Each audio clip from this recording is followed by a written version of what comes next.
You know, night fishing is a lot of fun and it can be very effective, but be aware that everything looks differently at night. The places that you're used to fishing take on a totally different appearance. Your depth perception will be different, so be careful and be patient when you're looking for these places. And one thing we like about the HydroGlow lights, the green glow doesn't kill your night vision like a regular white light would.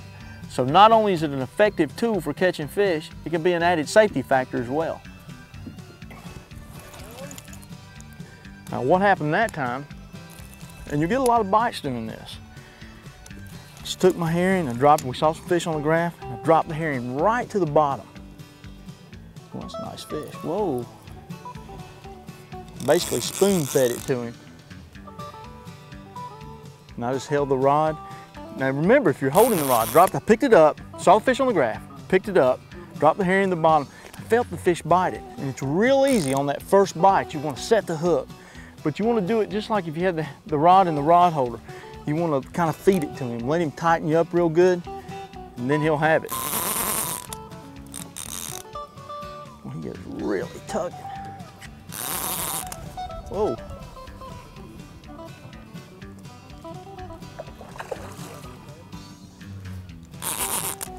Well, that's a pretty fish there.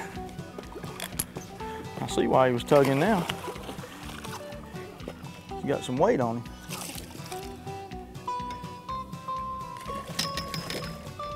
If we can get a thumb in his mouth, we'll catch him.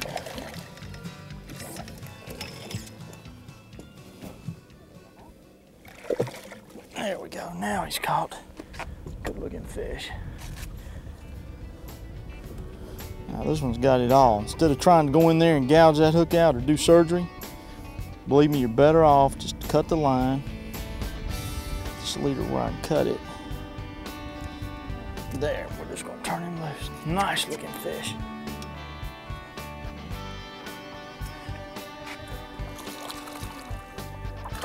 Whoa. All right, let's get another hook. Oh, we got another one on over here.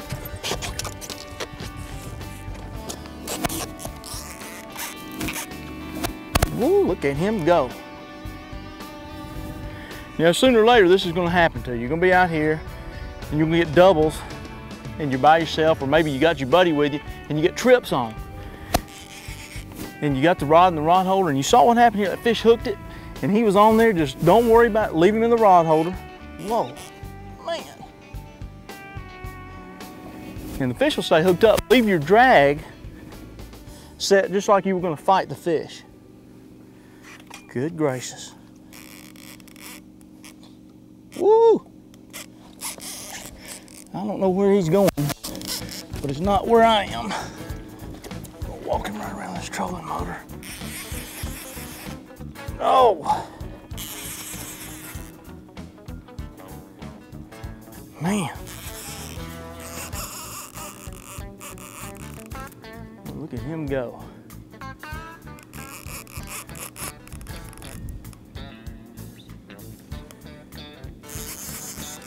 Haven't got to look at him yet. He's pulling like he's big. Now you're going back up under the boat again. You're gonna walk me around again, good gracious. I still have not seen this rascal. Man, he's just digging down. Come on, fish, come on up here. Let's get a look at you. Oh, man. Watch your mother rod back there in case we get another one on. Woo! Big old summertime striper. He's mad. No hot water.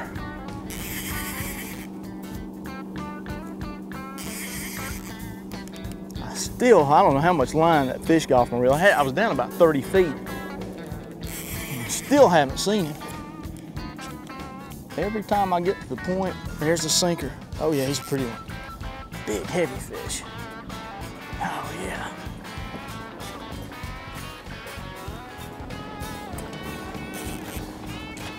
Man, look at that. That is what summertime down rod striper fishing is all about.